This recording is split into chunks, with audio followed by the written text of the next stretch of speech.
things today. I am picking up my Lamborghini over at Gordon's house, and we're gonna check and see how the motor on the Ferrari's doing. But first we're gonna stop at Cars and Coffees or whatever it is. We are going in this very cool car. Let me know if you know what it is. I said a million times I want to have this, do a full video on this, and I haven't, but we will.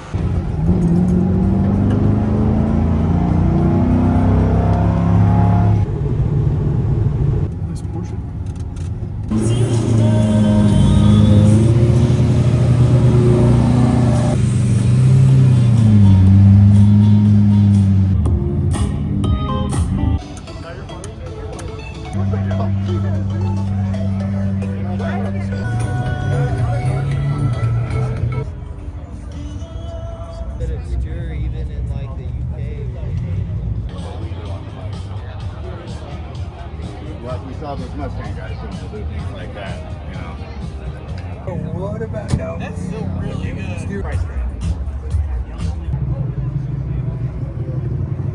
So it didn't look straight either. well, and this is the best money can buy, TCI. You know, I got a high performance one. Yeah. Anyway, the bolts got loose, so it just shattered, and finally. Yeah, that ain't loose. Yeah. So what I'm going to do this time, it's a long explanation, but I'm going to re-drill little holes and just, it's a long story. Okay, here we go. Season 1, Episode 2. We finally got this thing to run on all 12 cylinders. Awesome. Which is an absolutely marvel, considering the gentleman that owns the car, Alex, has had the thing for, I don't know, 10, 12 years, and it's never, ever run.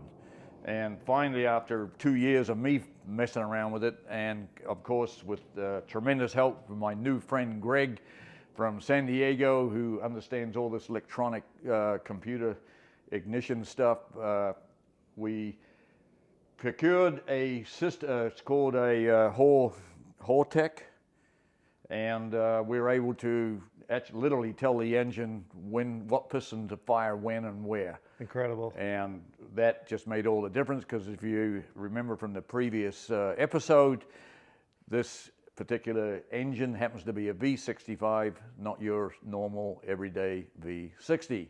Therefore, the pistons fire, 6 of them fire at 55, and the other 6 fire at 65. Ugh. And that has been quite a trip. Anyway, so we're almost there. It's running. We just got to probably do some little bit more tuning. The Webers, as you can see, there's 6 of them, and tuning one of them's bad enough, let alone 6 of them. So we're still playing with that. Meanwhile, we should be able to fire this thing up, and we'll see what happens.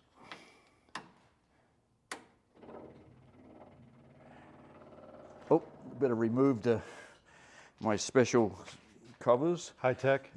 High tech, those are really high tech.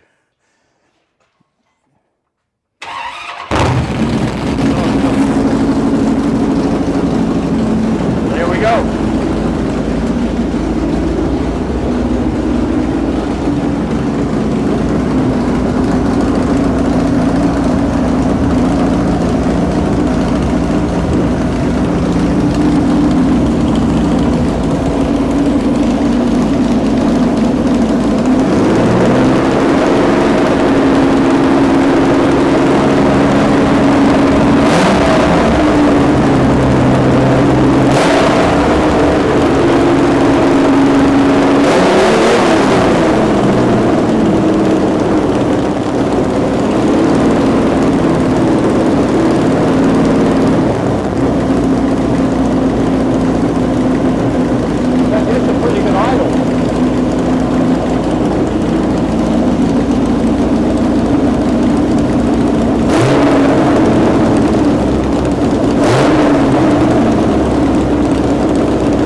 Actually, it's starting to idle not bad. That's good. That's almost where we probably can live with.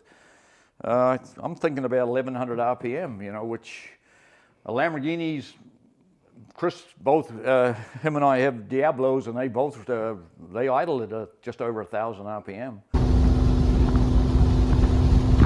So we're pretty close with this one, and considering it's got all these frickin' Webers, pretty amazing. It sounds awesome, and I'm amazed you got it running. It sounds awesome. I hope my microphones did it justice, because I'm not really sure. I think we might have smoked them out on that. I'm not sure. Yeah, it's a little bit loud. We don't have any extra pipes yet, and let alone mufflers. So I'm hoping once we get all the exhaust system, because I want to try and get it quiet, very quiet. I don't want it loud. I want it just nice, crisp, V12 sound. And I think it's going to be quite drivable. And just think, people, this is the only one of its kind on the planet that we know of, a late model V12 Ferrari engine using old school downdraft Webers. I don't know of another. Never been Maybe done someone's done it. We'll look, but I don't know. Unless somebody's done it, be very interesting. So what's next? What we're going to do now is start restoring the car itself. We're going to go ahead and do the body and paint on it, get the upholstery done, get a nice hood for it made up with exposing the Webers, of course, and hopefully one day we should have a presentable, one-of-a-kind Ferrari. So I'm GTE 350, whatever, no, 250, whatever GTE. it is. Get confused. So I'm here for this. Why else am I here? And the other good news is 10 years later, we have Chris's Lamborghini Diablo running again. Just so you know, I make really bad YouTube videos. And that wasn't easy. Everybody in the dog played with it and messed with it, and finally we figured it all out, and believe it or not, it's running on 12 cylinders now. Well, tell me what you just did to it. Well, I can't wait to take it home. We replaced just about everything you can imagine, with the fuel pumps, the fuel system, the spark plugs. So we took compression checks. We did everything under the sun, and actually it turned out to be one of the coils wasn't actually faulty, because it would work sometimes, and it actually started working once the engine kind of got warmed up, got hot. So it kind of threw us off, but at the end of the day, it came back to being one of the coils. We replaced both of them, and seemed to have cured the problem. So I'm embarrassed with how long I let this thing sit. yeah. But and meanwhile, we kind of did a little bit extra. We did all the brakes on it, and replaced all the shocks, because they were pretty wore out. And all the fluids. It's yeah, we changed all the fluids, transmission, differential, engine. So still no AC. It's 105 today well, in Vegas. none of these things have ACs. I've fixed the AC twice in this car, and it lasted a day I or gave two. up on both my Testarossa and my Diablo. Yeah, they just don't work. I called Lamborghini in San Francisco one time and asked him how could I get this thing to cool down. He says, "Where do you live?" I said, "Las Vegas." He said, "Put it away for 3 months, forget about it." Yeah. It ain't gonna happen. Yeah, I don't really run it in the summer, but I am gonna get it home. Thank you, Gordon. There we go. I love you so much. Thank you so much. You're welcome, Chris. You're welcome.